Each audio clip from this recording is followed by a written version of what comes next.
So, Kevin Kreider, happy to have Kevin with me today. And Kevin's doing a lot of cool things. I actually just met Kevin, and he doesn't know this, but on my honeymoon is when I first saw you on the Bling Empire show. My wife and I were just like, let's watch this Bling Empire show and see what's going on. And You had too that's much that was time on your honeymoon, didn't you?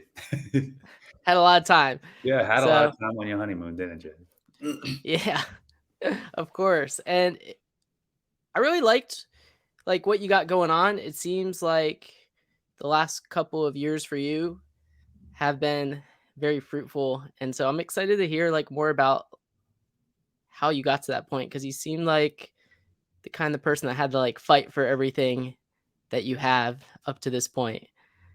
Yeah, man, I mean, like, look, it's still today, despite what everybody thinks or sees from the outside or what the press has, it's still a fight today, right? Um, it's one of those stories where it's like you think you kind of made it, but no, it's this is where the real fight starts, actually. I think a lot of my whole story has been from the beginning just never feeling like you belong, like a part of a community, because I was adopted when I was very young. I was 3 years old, and so immediately you see a lot of faces that don't look like yours, and a lot of the faces that are in the community know you don't look like them. So you get bullied and picked on a lot, or even worse, sometimes is just ignored. So I think that's where my story comes in, is that it's always been a fight just to be seen and heard, and told that these experiences, prejudices, biases are real. And how real are they? They're damn real, because I'm in a position right now, which is great, that I'm on a number one reality show. I don't think it's Yeah. number one right now, but it's like at one point it was, and it was still a struggle. You know, what I mean? It's like I still got to a point where I'm like, damn, am I gonna make it next year? Like, is this just fleeting? But it's like, I don't want to get into race and politics, but it's like, if I were some handsome white dude, we wouldn't be having this conversation. I'm like, yeah, man, dude, booked the campaign for Calvin Klein in my underwear, Giorgio Armani, Yeah. whatever. I'd be modeling, I'd be killing it. And here I am as an Asian model, and I haven't even booked a modeling job since the show's aired. Like, how ironic is that, right? It's like I go in as this model and actor, and I come out not being a model and actor and having to transition to being an entrepreneur instead. And I got to tell you, it's not the most pleasant experience being an entrepreneur while being a public figure. So it's still a struggle today. Like, a lot of people think it's just easy street, but it's not. Like, and none of the friends that I have really helped me along the way. Like, I know a lot of them try to claim and think they have, but it's like, none of them have invested in me.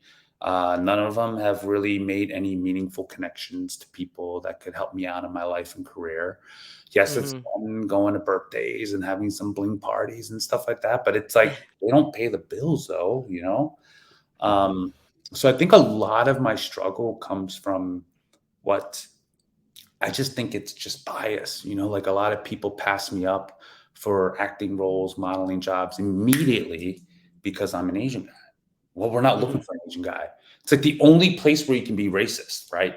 And not book somebody or hire somebody because of their race Hmm. openly, by the way. I think a lot of people do it unconsciously, but like, openly you can do it in entertainment and modeling. So I think that's where the overcoming of that obstacle comes from. How do I, one, share about it without coming across as like, entitled? Because I wasn't entitled. Like, I did the work, I felt, and I knew I was just as good as any other model out there. But yet, you just don't get as much opportunity because there's just not many casting calls for Asian male models. And so what do? So I took all of that experience and shared openly about Hmm. it. And what I ended up doing was just sharing my own experience about being an Asian male model. which then got me onto like platforms like the TED Talk or Huffington Post videos. And Huffington posted videos years ago, and they just started, and they were getting millions of views back then. So I shared my experience and how it drove me to like a lot of feelings of losing my confidence and depression and anxieties, and Mhm. how I overcame it in dating and modeling. And that drew the attention of a lot of people in LA and at a right time. And that led to more opportunities, just sharing my experience in life, right? I Yeah, I mean, it's tough to grow up not only in probably like a household where like it's a loving family, but you always just kind of feel like an outsider no matter what kind of feelings that you have. And Yeah. then if you grow up a little different than everyone, kids are mean, man. Kids are Kids are so brutal. mean, dude. But they'll say what's ever on their mind. They're So they're brutally honest and brutally mean. exactly. But what I realized too is going in a beauty industry, uh, it's basically like grade school and high school, just with grown-ups, like they're still, you're different, you don't belong, you don't fit in because of this, right? Like all that stuff. So it's like, oh, but you got the coolest like He-Man collection and X-Men collection. So you're kind of cool, so you kind of buy your way into things and show things off. But it's a very this journey has not been easy, and nor did I ask for it to be easy. I don't Yeah. care for it to be easy because I do see the extreme of when it's easy. You are an asshole. You're entitled. You're a prick. Like I shouldn't say that to everybody, but I should say like Yeah. I've seen when it's too easy, you lose. And if you're not all of that, you just don't have a purpose, it seems like. And it's a struggle to be like grateful and live life for a purpose, right? If you're not that other extreme. So I've seen both. And so I think when people who like are like me, I'm like, I come from zero. I know what zero feels like and having it all and getting it taken away, and what zero is like again, and then building myself up again, having all these setbacks. So when hopefully real success happens, and I consider real success as like, having the basic stuff that, normal Americans have, Yeah. family, home, car, something, like, and I know that seems like objects, but it's like, what I mean by that, it's like it's just like I shouldn't. I fear and struggle that I'll never be able to attain those things, like the basic things that normal people have. Now, people will say, "Well, why don't you just move outside of LA?" I'm like, "Yeah, but that's the problem. It's like LA is my location. This is where I Yeah. want to be, have to be. I don't actually live very extravagant. The most I do is pay for rent. I don't even have a car here. I don't go out to fancy dinners unless somebody else is paying for it. It's like I don't really have Yeah. all these expenses. So, um, but what I was going to say is like I feel fortunate enough to have these struggles, so I can share about it, and people can relate to it, and just be like, let them know they're not alone. Like all these people that are out there saying it's so easy and they made it so early in life, that's not the norm, and nor should you compare yourself to that, because here I am. It's like people might think I'm successful, but I'm like, no, I don't think I am at all, actually. It's like I think I'm very normal in my success, and actually I think it's very abnormal how little has come from such huge success, Mhm. being in the public eye and stuff. So it's this weird little thing that I kind of just struggle with. Yeah, I mean, it's like we all have some sort of limiting belief sometimes where like you get into these big rooms and you look around and you're kind of like, how did I end up here? Or Yeah, you're in a room and you're like, I don't think I'm in the right room. And even though you've been on television, like people can see you have a following. You've started developing sans.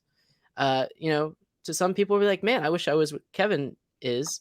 But you're just like, yo, I'm just getting started on this. And you still have so much more work to do. And so it's yeah. like that, it's that you know, you're getting pulled in both directions per se. Yeah, I mean, trust me, it's not like developing a beverage company is not the easiest, right? you run into a lot of obstacles. You run into a lot of money problems. You run into a lot of, well, how do we sell this now? Like after the hype of the show's over, who do we hire? Like, how can we find more investors? How can we find more people to help operate it? How do we get this to, because it's like, I'm doing, I'm going to a lot of these places and doing demos and talking to people, getting them to try out the product, like spending my own time with that, which by the way, I have not made a single dime from this company, and nor will I for quite a while. Like I'm not even taking a salary or anything. It's like, if anything, I've been giving money to other people to help run this, because I Yeah. realize I can't be the operator, CEO, founder all at once. So I have other people on this now. But I found that myself. Like I went out, put myself out there.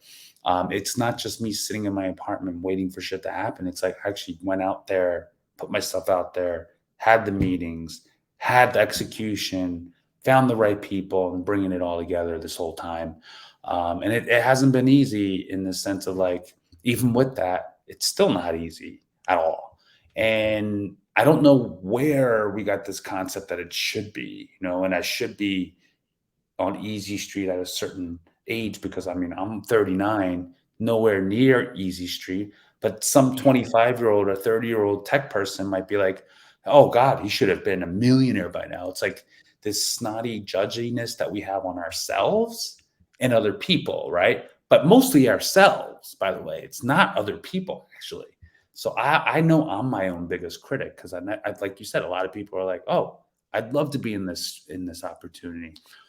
Let's just say it's not what I thought it would look like, though. And I think that's what a lot of people think. It's like, once you hit success too, it's not what it looks like. A lot of them tell me getting there was actually more fun.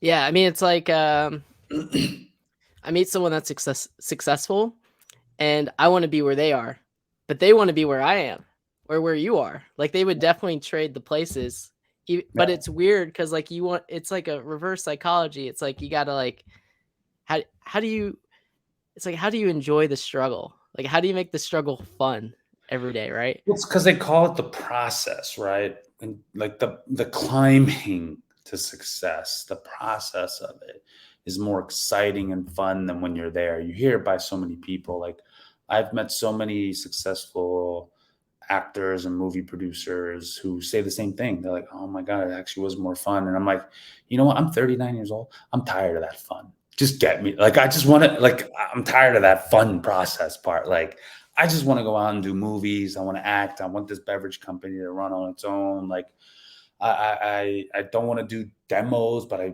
do it. And by the way, we do it well. Like we were just at Erewhon and we sold out twice of Mhm. inventory there in 3 hours, less than 3 hours, which is like kind of cool to say. But it's like it's not that I'm not going to do these things with enthusiasm 100%. I'm actually going to do the opposite, do my best. But what I mean is just like people would think, oh, Bling Empire, he's set for life. No, not even close. Trust me, not even close. Like I thought about, I had to downgrade at some point.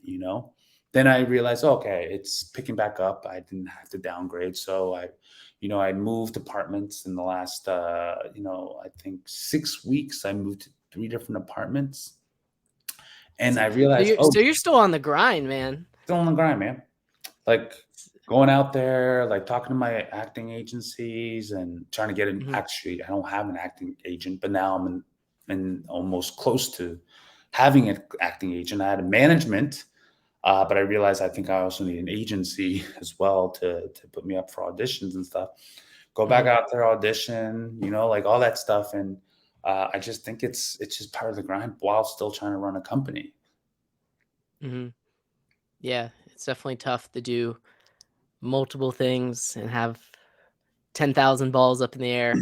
On top of, like, it seems like to me, and you got, like, the camaraderie of being on a hit television show. Yeah, you're just a normal dude trying to do his best every single day still, and, I feel like a lot of people don't understand that. Not at all. I mean, it's like I think the deception, and this is where press didn't really do me well, is when they said, "Oh, he's got an LLC. He's got like this company now. He's definitely worth at least 10 million, $15 million. Like, man, they didn't do me good on that, because because it's not true. And Yeah. I wish press could be held a little bit more accountable for stuff they put out there because it's affected my life and not in a good way, actually, Mm. because it's not what it really is. You know what I'm saying? It's like, so when I reach out and like ask for help or need financing for things, people just think I already have it. So, first of all, you don't get people to reach out as much. You have to do the reaching out. People just assume you got it all taken care of. You take together. It's like you don't need the money, or they go after you because they think you have money. Like, who knows? It's just all of these things. It doesn't do me justice because it's not actually what's reality. What is reality anyway? I mean, you could It's be not. in It's your not me. mind. You could It's think. not me being worth i- $15 million. That's for sure. That's Well, in your mind, you could think you're worth $1 billion, and if you believe it, who cares? But at the same time, like you're going through the same challenges and struggles that everyone's going through, such as like, am I gonna have enough money to make rent this much and stuff like that? It seems like, which is very interesting and cool that you're like so open and honest about that. well, I would say it's probably. I mean, here's where I do think I've made the sacrifices.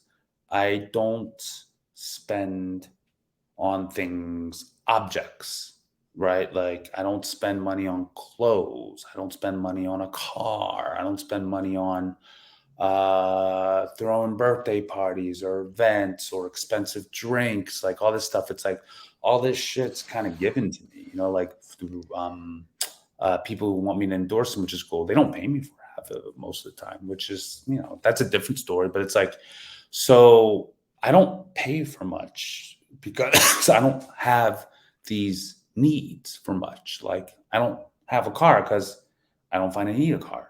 I can take the subway or a bus or Uber if it's too hard to get there, right? So I don't really do those things. And so I don't go out drinking because I'm sober. So I don't spend money on alcohol, which saves a lot, right? Yeah. So I do have enough where it's definitely not month to month, but it's enough for me to be like, okay, well, am I going to get my next acting role? Am I, and I have some comfort knowing that, okay, I don't have to book an acting role this month. I don't have to make my beverage company profitable enough where I can take a salary this month. I can delay that Hmm. um, because I have enough, right? But it's just not enough to buy a car and have that comfort or have a home, like an actual property I own and have that income that's safe enough to say like, okay, I don't need to book a job or I don't need that salary from my company. Because first of all, we don't have enough money for me to take a salary from my own company. I pay other people in the meantime to do the things I can't do. Two, uh, I want to live in a home where I feel comfortable coming to and feel inspired and feel like, because I don't know if you know this in LA living, it's like you either pay a lot for a good home or you pay very little and you got a crappy home. And it's still, by the way, a lot for an average American, right? And then you pay for a lot for luxury living, but they cut corners everywhere. So it's not really luxury living. You live in IKEA, you know? Yeah. So you're still pursuing the acting and the modeling. Is that like just something you're so passionate about, like you're not gonna give up on it? Never. So I've definitely laid out. Most likely, I'm not a model anymore. That's for sure. I haven't booked a job for a while. Acting, that was always my main focus and passion for a long time because I never planned on getting into reality TV. It just kind of Mm. happened after I was considering giving up being in TV and film as an actor, and I said, "Oh, this is like it's interesting because I don't see any Asian American reality people. I get to be myself, and hopefully." It changes the perception of what Asian Americans are in reality TV, like what I wanted to do in TV and film. And now the opportunity to start acting again has come up. You know, booked a couple of small independent films, and it's cool. Mm, I realized, oh, I do have a knack for this again, and go back and audition. Hopefully, that leads me back to what I wanted to do, was be an actor. So the whole beverage kind of just came out because I was like, oh, I'm sober, and I saw that this is just me, but it's like I hate when a lot of brands aren't that authentic in their messaging and meaning, or brands don't even have a brand story. They're just like, oh yeah, we just want people to have this non-alcoholic alternative because it's different and we're trendy now, you know. But it's like, but why? You know, like a lot of brands don't answer why and what's their story. And so I reached out to a lot of brands that are non-alcoholic and said, you guys are missing an authentic story for your brand, mhm, and what could drive it. But you know, obviously they're doing well enough where they're like, okay, we don't need that. But I think the brands that are authentic can win at the end. And I just want to merge the two because I think it's important. You know, I want to do it for the sober community. I want to do it for the community who doesn't drink or wants to drink less, yes, but also to like be authentic with it. Like, you know, we want to make, maybe you wouldn't be sober curious if sobriety was seen as cool, you know, mhm. and sexy, but it's not. So of course you're going to just dabble around and be like, well, I'm playing with it, you know. It's because you're not all in, because there's nothing out there that really makes it cool and sexy. Why would you want to be a part of something if it's not cool and sexy? By the way, if you see people who are sober and they're not proud of it, and they're not cool and sexy, and they don't think it's cool and sexy, so why would anybody else want to be a part of it? So my thing is, I'm doing the opposite. I'm like, I'm proud, I'm sober. Yes, I'm in a 12-step program. It's sexy and cool, just like anything else. It's just that nobody talks about it or shows it. You know, they're all kind of like either ashamed, or they're stuck in the traditions of anonymity, like all that stuff. So, you know, my thing is, if I get the chance to talk about it and be an example for it, sure, love to. But I just want people to know everything I'm doing that's cool and successful around the eight. It's sober. That's my life. This could be yours too. You know, it might just look different. That's all. Yeah. So like you still want to pursue acting. You got the beverage company. So like for example, right now my wife's pregnant and she goes all of her friends just want to drink. So I was like, yo, I'm gonna buy some Sans, and so that way she can have something to drink. Like who else could this drink be for that could perhaps solve a problem, which the problem I feel as you know you get older is the people keep doing the same things. It's just like, let's go for a drink, Kevin. Yeah. Let's go do. But like when you're a kid, what do we do as kids? We go out and we do stuff. So how do we get people to go back to being like kids, which I feel like everyone wants to be as happy as a kid. Yeah. So I mean, this any non-alcoholic beverage doesn't even have to be mine. It's just it's for me, especially since we put really healthy ingredients in it, like ginseng and L-theanine. I learned from the health and fitness world, this is something I wanted. This is something I needed. Um, when I was dieting for bodybuilding competitions, I was afraid to go out because there was nothing out there for me. So what am I going to Mhm. drink? Water? I was like, I hate it. It's boring. It shows no personality. It's stupid. I can drink water anywhere, right, and be a part of the buzz, right? But it's like you're not really a part of it though, because you know, whether people realize it or not, the association with water is just like, okay, you're dry, you're boring, whatever. But when you market and brand something and make something for a specific person, that changes the perception, right? You don't feel sexy holding a glass of water with lemon, right? You will feel sexier holding one of our beverages, though, because that's what it's made for. We designed it and we marketed it. We put story behind it so you could feel good while you hold this can, while you're out with other people who do drink. So it's really for people who aren't just pregnant or sober people. It's like, because sober people, whether you realize it or not, they just want a healthier lifestyle. It's for anybody who wants a healthier lifestyle. So about the Sans, can you like can you mix it with stuff?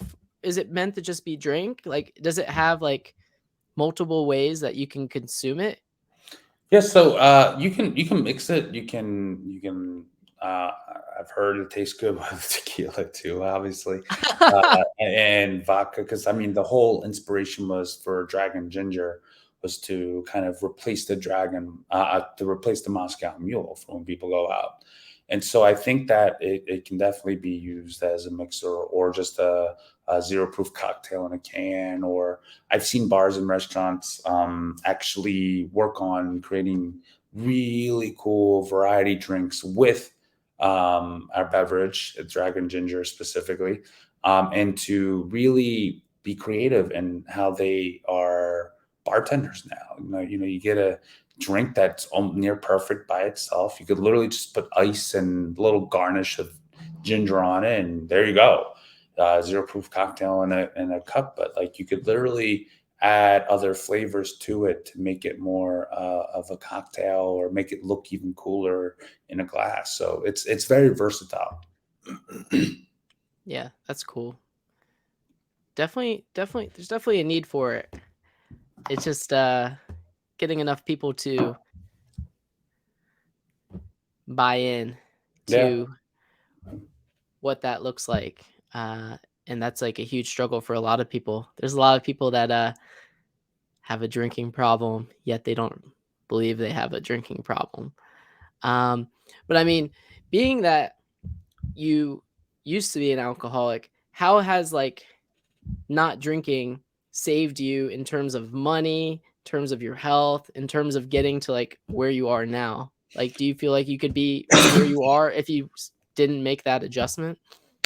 I think not drinking creates the person now. Like for instance, it's like I know. So in China or an Asian culture thinking, they think that if you can't drink and control your mind when you're drinking, like and behave a certain way when you're drinking, you're undisciplined. You don't have what it takes. But I actually disagree. I have the Oh, so opposite this is a culture thing too. culture thing. I actually Okay. think for you to be able to say no and to have the discipline to say no to alcohol and not fall underneath the peer pressure or give two fucks of what other people think about you or to lose a business opportunity because you're not drinking is actually you're stronger than the person who just accepts it and says, okay, I'll just drink and try to control myself when I'm drunk, right? That's not actually real mind control. My real mind control and discipline is being able to say no to drinking when everybody else is doing it around you. So I actually do think me being who I am today has developed a stronger mindset, will, personality, everything, because I was able to say no to short term benefits for a long term gain. My health, the way I think, even the words I say are so different now because I've been sober for so long. Whereas I look at my self tapes or when I was speaking when I wasn't sober, it wasn't as articulated because I couldn't think, I couldn't process things as well, couldn't process my emotions as well or my experiences. And by the way, when you drink, you have less time to do shit. You just don't have as much time. It's like, when I really looked at it, I was like, damn, I spent just as much time drinking and preparing to drinking and to recover from drinking. I spent more time in that than I did working. I worked 50 hours a week, like personal training. But when I looked at, oh my God, every night that I went out, spend 2 hours pre gaming, 3 hours actually out of the bar, 2 hours post gaming, right? 18 hours recovering from being hungover, preparing. I'm like, I spent so much more time and energy drinking and money. And what could I have done with that instead? Right. So I think that's the thing too. It's like when you take away the drinking too, you realize you're not doing anything. Even when you're around with friends, right? Like, what do you do when a lot of guys go out? It's like, oh, just come over for a beer. What are you doing? You're just drinking, having a bit. You're not really doing anything productive with your time, right? So I just do think though there's a different mindset that comes from me now, a different personality, different way of living, better mindset, more clarity of mind, right? that there's no way I could be where I'm at, because I can name a few examples in my life where I just wanted to, I can just go off on people, right? Like, but I realized if I would have, there's no way I would have landed these opportunities I am right now. But like when I'm not drinking, I'm like, okay, I can look back, develop some patience, a different mindset, like not react on things as much, not be so impulsive, think of other people, be more empathetic even. I develop those muscles as I get sober, because that's just what we do when we get sober. We develop those skills. And so I think I ended up becoming a better person. And it's definitely led me to a different world. Like, and actually it's probably even made me a better, more real, authentic, uh, actor, even because, and this is not me saying like I'm such a great actor that I have a lot to work on, but like the number one thing that a lot of people tell me when I'm on screen or acting is that it seems not just genuine. I was going to say like it seems more natural. Sorry, natural is the word. Like you don't look like you're acting, or you don't look like you're trying like to act or something like that, which is the number one actor's biggest problem, right? Is that we look like we're acting, or we're coming across like we're acting. It's not natural. And so I think that's a huge compliment, but I couldn't have done that if I was drinking, if I getting sober, if I didn't get sober, because drinking numbs your emotions. So then your emotions are off, of Mhm. situations or real life, what's happening in life. Yeah. Would you say like everyone's acting though? Like even if you're not like an actor, like when you go out to a place and you're drinking, like people are, you know, attempting to, you know, put out a certain energy or convey themselves in a way where people are receptive to that versus, Right. it seems like some people are just scared to be themselves, which drinking allows them to, loosen up per se a little bit. So acting, it's funny because like acting is behaving in an imaginary circumstance, right? Mhm. Real life is just behaving in a real circumstance. It's not imaginary anymore. But by the way, a lot of these imaginary circumstances could be real, just not in your real life. I believe, me as an actor, what I do is translate what's real and authentic that's actually happening and putting it on camera with words that weren't mine, right? But you make it your own. Um, and I do believe the best actors, it's a real life thing that happens. That's why a lot of actors get emotionally drained or excited after they're done acting, because they lived a real life experience, and the camera doesn't lie. If someone's living a real life experience, you see it, right? What I think it just makes it different is that there's lights and cameras, it's different words, obviously. But if you want to say, are we all acting? Sure, 100%. It's just that in real life, there's some really shitty actors, like in real life, you can Yeah. smell bullshit, like if they're being real and authentic, and acting is actually quite harmless, though. We know it's just imaginary, right? In real life, though, I think what I've learned from acting is to just pay attention, listen, and be authentic with the responses, and to really listen to people. And I think, and to read a situation, right? Like, I think that's what acting's really taught me, because that's what you have to do when lights and cameras are on you. Like, read a situation, listen, don't think of the script, respond authentically in the situation, right? That's what acting is to me, but yet we do this in real life too. It kind of almost just teaches me to be more of an authentic person. Yeah. I mean, I've never attempted to be an actor. However, you do Oh, I think hear everybody how should take an acting class, to be real. Like, I came from the business. like an improv class or something, or like acting. Yeah, like an improv would be really cool for people to do, because I think improv is the first step to acting, right? But you got to be able to learn how to improv, live in the moment, respond to things, listen, right? It's also called a Meisner technique. Meisner is really about listening and responding, in the real moment of things, getting you out of your head, more than anything. So I think that's where a lot of people can be good on TV or hosting, or you see really bad actors on TV, or even people on reality TV or hosts who are bad. It's because they're thinking too much, not actually listening to the other person. They're thinking about a response. So I think acting teaches people not to do that. And I think that's what's really cool about it. And I think, yeah, everybody could. I think three things people should do just in general: 12-step program, take an acting class, take a business class. Because as I've done all three, I just see so many creatives only blame business and corporations and all this stuff. But as corporations, they are like, well, they treat talent poorly too, at times, And so I think if both sides could be empathetic because they learn about each other's crafts and businesses, I think we could actually run as a better world. And then 12 steps is a spiritual program. I just feel like everybody needs 12 steps, whether they believe in spirituality or not. It just makes you a better person. Yeah, I can't say I've gone through the 12 steps.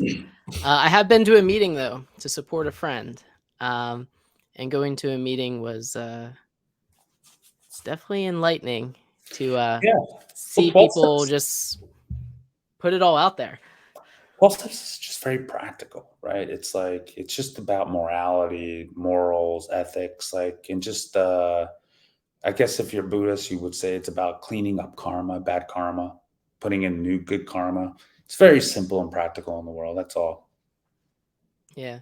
So are you're all in on acting and you're all in on sans. So those are like your two main projects. Now, let's just say one decided to skyrocket. Would you give up one for the other, or is these things like Kevin's all in, you're going to see this to its conclusion like no matter what? Well, I do believe a lot of actors and people in entertainment should have their own businesses at some point, and not rely Mhm. on other people's businesses or brand deals and stuff like that. Like, you should be passionate about something, that you create something that could possibly stay and sustain on its own. I think every actor or somebody who's got something going for them should do that. Might be harder if you have no traction, like you've never booked an acting job or been on a TV show in a long, probably a lot harder. I'm grateful I have that opportunity to have my own beverage company and stuff, to be able to have that opportunity. But I do think if one took off and the other didn't, let's just say that Tajin Beverage takes off with Sans, and it's like, okay, great. You know, um, let me go back to acting then a little bit more, because if I do acting, I get to tell a story. It's authentic to my brand too, and my beverage company, and it's just better for Tajin Beverage overall. It's just so much better for it, because then I get to go out and recruit people, to help the beverage company itself, share my message of sobriety more, brand it better. Like, all this stuff just makes it better. So I always see it as a 360 opportunity for myself. And also, too, just it makes better, because it's like I have a purpose for both. Like, my purpose is to destigmatize and empower and normalize sobriety. My acting and modeling, well, I want Asians to be portrayed in an empowering way, not so disempowering. I see it in simple things in life, right? Like, in the Asian community, we're always like, well, we're always seen as pushovers. We're always seen as meek, weak, docile, just a buck-toothed nerd, right? And by the way, people treat us as so. Like, people aren't afraid to tell us and demand us and tell us how to live our lives, but they're afraid to tell other people because they know they're going to get backlash and they can't push them around. And so my thing is with acting is that I want to portray and play roles of strong, empowered Asian men, and to act alongside with strong, empowered Asian women who have different personalities and ways of viewing Asians, right? Like, as a white person or a black person, there's many aspects of blacks and whites that are seen in TV and movies and film. And by the way, plenty of different aspects, right? Nerds, tech geeks, criminals, athletes, romantic leads, superheroes. Asians, we got the tech geeks, we got the fucking lawyers and doctors. We got one superhero, great. Like, you know what I mean? It's like we don't have enough to counteract all the negative stereotypes that are out there yet. And it's happening now. Trust me, by the way, it is happening now. Not ignorant to that. We just need more of it. So that's why, like, I feel like acting is just so meaningful to me because I want to portray that as well. Yeah. Have you considered writing a story to share with the Yeah, world? Are you working on that? totally. I have for quite a long time. I don't know if people know this, which most people don't. It's like I started writing a long time ago with comic book IP, which actually is going to start coming out next year. I have a team meeting with this comic book distributor and platform that's huge, and I'm excited to share with that when I can. But I wrote my personal stories behind it. I'm not going to be a writer on it though. Unfortunately, I'll just be the creator and a producer on it. But it's like I've written so much and people have taken my ideas and writings and turned it into something, which is great. And it just seems to keep happening, which I'm okay with. But it's like, yeah, I've written stuff. It's just that I find that I'm better as a producer and creator than I am the actual writer on things. And I've considered hiring a ghostwriter and or a great editor to take my memoir and turn it into something better, right? Like, I have great stories and stuff and meaning behind the stories. It's just that I have a hard time structuring it like a real writer could. So, like, I have been working on that, writing scripts, short films, all that kind of stuff. I even find being on Bling Empire, like, that's writing because I'm Mhm. telling my own life. Now, do I get a credit for that? Fuck no, I don't. If anything, people have taken my ideas and stories and actually turned it into something else, right?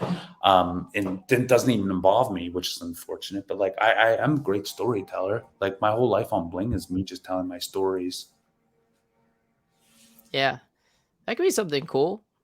But something that's like different is when you're creative, such as yourself. The creativity is actually the difficult part, but finding someone to like put it all together and organize is actually like there's more people that can do that than do the creativity part. Yeah, I don't disagree, but you don't get as much credit. That's for sure. Yeah. Well, that's the tough thing is receiving credit Yeah, and I or talked not about. receiving credit.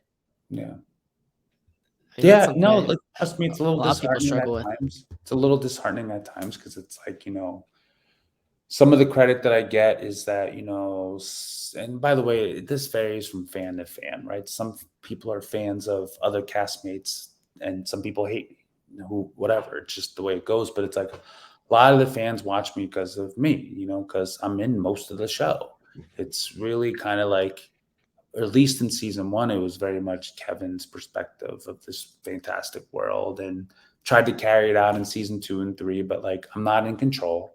Other people wanted the limelight, so they gave him a shot. And I think that was actually kind of a mistake at times, because it's like I have the creativity to do stuff. I have the creativity to improvise, do things on the spot. Like, I just know I do. Other people don't, and they wanted to think they did, but I think after season two and three, we've proven that it's not quite like that. So yeah, I don't think I get enough credit for like carrying a show, and so like, where are people knocking on my door to like, have me host or do my own show of some sort, right? I still have to be the driver to create that myself. And look, I'm not complaining about it. I'm just telling you, like, this is just the way it is. It's like, because I don't get enough credit for that. It's like, well, people just say, like, well, then now I got to produce and create it myself, which is fine. It's just like another extra obstacle. But it's like, yeah, I don't think there's enough credit that goes around what credit's due. People steal credit from everybody all the time and shit. It's like, and I guess the way I like to try to think of it is I have so much creativity anyway. It's like, okay, you can take something from me, but I have so much more to give, that like you'll never be able to take everything that's in here. You might keep trying to steal from me or like take my ideas and make it your own. That's another thing that people do, right? They just say, oh, well, I get inspiration from everywhere. So then you took that idea, like, just changed a couple things around. But it's like, look, We all do it though. Some people are just more obvious about it than others, but we're all inspired by something, and I get that. But I just think when inspiration turns into results like what we did with our show, you should give a little bit more credit. That's all. And I think some people might feel like they just want given credit for all the years that they did before, so it's their time now, which I don't discredit that. But it's like, still be nice once in a while. That's all. Yeah, being nice is difficult for some people. Yeah, shocking, right? Or doing the right Yeah. thing is just hard for a lot of people. It's just kind of shocking. That's all. Hmm. So, is there gonna be like another show? Are you done with the show? Are you on to like next chapter? What does that look like? No, I mean, like, look, I love my show. I mean, how could I not? It's like my story and other people's story, and it's a cool world, cool people, seeing things that people have never seen before, especially through the Asian American lens. It's a very meaningful show. It's the first of its kind. There will be never another one out there like that that could say that they made as much of an impact as we did in the reality world, right?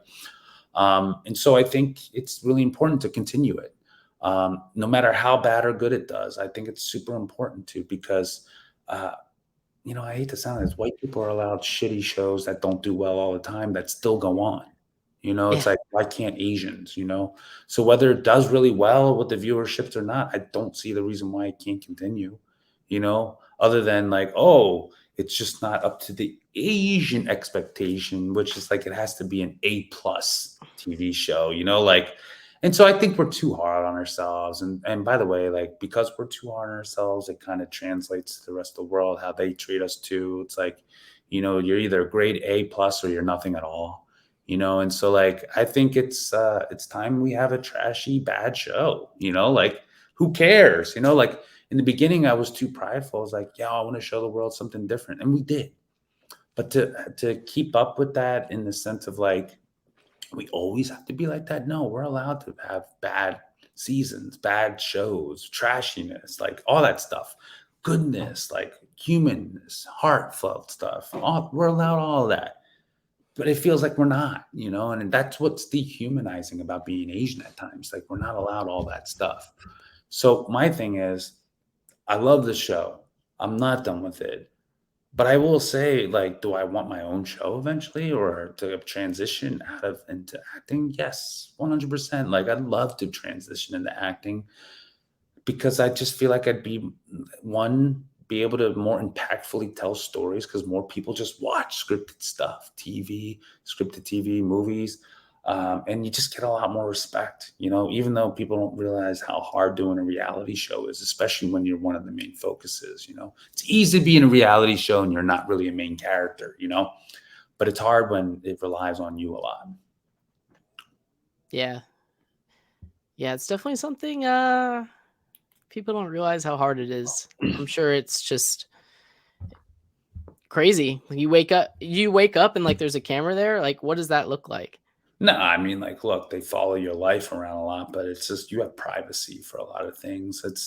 I gotta tell you, like, it's not hard work once the cameras are on. What the hard work is being vulnerable enough to share yourself a lot and to take the Mhm. risk that people might not like what, and you got to deal with it for the rest of your life. That's the hard part. It's actually kind of harder than even acting at times because at least actors, it's judged on their performance, and if the show's good or people are like, oh, that guy's an asshole character, but then he keeps booking more asshole characters. But people don't really think he's that character. You know what I mean? Like people don't treat Scrooge McDuck, just because he plays Scrooge McDuck and think he's cheap, like person who doesn't like Christmas. It's like they're judging the character, but now they judge us as real people, and that's I think even more challenging than being an actor at times. So there are things that are challenging as an actor too, like lines, memorizing lines and living the character out. That's hard. So there's pluses and minuses, but I think both are just equally hard, just in different ways. So I think unscripted people don't get as much credit as well. Yeah. It definitely is definitely not as easy as it looks. It's definitely entertaining though. definitely I definitely enjoyed the show. And in terms of like where you mentioned at the very beginning, like you've done everything on your own. Like it's crazy how you can have a birthday party and 50 friends show up, yet when you start a business, no one shows up. So like with that, with everything that you're working on, like how could people potentially support you to help get you, you know, maybe push you up to where you're looking to go? Like there could be that one person out there that can make a whole difference. Like I tell people you're always one person away from like your life changing positively or negatively. That's true. I could see the negative part too, even in my life today. I have that person in my life right now. I actually have many people now in my life who's made it very negative, but also too, there's also the flip side. Many people have made it positive. But I think the one person that we could really, it takes a village, right? It's not just one person. I do think that when people find that one person, that it's like, yeah, sure, it might have been the start of a lot of different things. Like, I hate to sound like this, but it's like, you need that one person to give you a chance, to give you a voice. Like, for instance, like that one person was actually Jeremy Lin back then. Like we did I asked him a question on YouTube, posted it up. All of a sudden, I became a valid person to talk about Asian masculinity along with Jeremy Lin, right? Then it became something different and bigger, right? Like, and then people saw me as an actor and reality TV person. Sure, great, but you need that one person. I get that. That one person now could probably be like a VC or something, or an operator or CMO of some sort, like, or a marketer. Like, actually, we have an interim CMO right now who's doing pretty good. But so it's like we could just use that one person that really believed in us, who could actually take it, who maybe has experience in the beverage industry, or I just need that one director or producer who's just like, yeah, I love Kevin as a person, and he can act. He's good looking on camera, like all this shit. We got a role for him. Let's see what he can do. You just need that one role. So it's like kind of crazy. It's like, yeah, you just need that one person to believe in you. So that's where I think it could really lead to, is like, and that's what the real gripe, and that's the conversation that kind of happens in the Asian community and entertainment. It's like, are we actually helping each other, or are we just here to just all celebrate our own victories separately, and it looks like we're here elevating each other? Who knows, right? Like, I actually don't know the answer, but at some of these galas, that's what it seems like, is that we're just here to celebrate individual victories. We can't really help each other out, or if we can, we don't want to, or we don't believe in each other yet, or maybe we come from a scarcity mindset. Who knows? But I'm just saying that, like, you just kind of need that one person to actually believe in you. Yeah, it's And you're right. tough. I actually don't know who that person is. Is it a director? Is it a producer? Is it a writer? Is it a VC? I don't know the answer to that. But I do know viewers could just buy our product, and enjoy it and share it with other people so the word gets out. Or, follow me. Like, I think it's so amazing to me how many Asian fans come up to me, tell me how much they love me and my show, everything I do. I've helped change the world, blah, blah, blah. And they don't even follow you on Instagram or TikTok or nothing. And I'm like, the reason why I say that's because actually it does help, because when I post something, you'll know about it. Like, you follow me for a reason, because you want to Mhm. see things that are happening and doing and supporting somebody. So I do see, when you follow your public figures, it's you giving something too, and you getting something. You get what you get. It's this weird thing. So I just say that, like, even like as a viewer, if you're a fan, actually, like, yeah, just follow your fans, or I mean, follow your public figures or your idols. Like, if you really are a fan and idol of those people, right? So I just think that could be, it's so small, but it's so big, because it's like, maybe a year or two down the line, you're like, oh, I actually do like this movie that Kevin's in. I'll buy a ticket, like, who knows, or whatever. Oh, I'm thinking about not drinking now. I'll buy a case of Sans. Like, you just never know. Yeah, if I mean, I don't know how many followers you have, but if 1% of them all bought some Sans, it'd be a good day. It'd be a great day. So, I mean, I look at that, I'm like, damn, even if 1% of my followers bought a case, which by the way, they haven't, I'd be doing good right now.